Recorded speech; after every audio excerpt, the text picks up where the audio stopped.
There's more reason to love the Philippines at isa na nga rito ang masisipag natin mga overseas Filipino workers o OFW. Kaya sa kanilang pagbabalik sa Pilipinas, isang VIP treatment ang hatid sa kanila ng pamahalaan. Ito'y sa inilunsad na pasyal pamilya na ng Department of Tourism, Department of Migrant Workers at Intramuros Administration.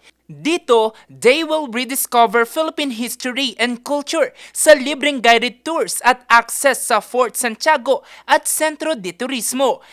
Isa sa mga naka-enjoy dito ang balikbayan na si Tatay Rogelio, 63 taong gulang. Minsan lang naman to, tsaka libre naman okay lang naman ang pakiramdam na Kasi hindi mo ni-expect na meron palang ganyan yung at least medyo ma-relax ng kati. Ngayon mo lang naranasan yung mga ganitong ititreat ka ng maganda, gano'n. Maraming salamat pa sa ating Pangulo. Enjoy rin sa pamamasyal ang domestic helper na si Marites.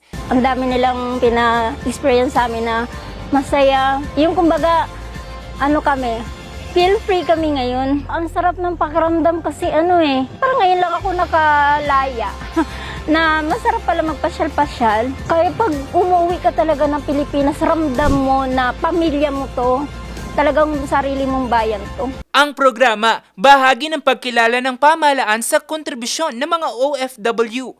Layunin din ito na mabigyan ng makabuluhang oras ang mga OFWs kasama ang kanilang mahal sa buhay dito sa Pilipinas.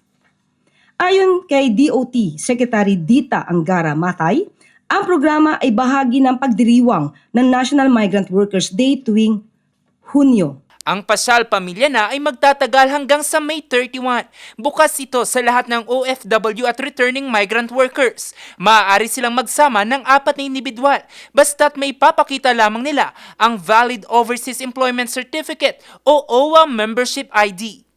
Jose Robert Inventor, Nation on the Move!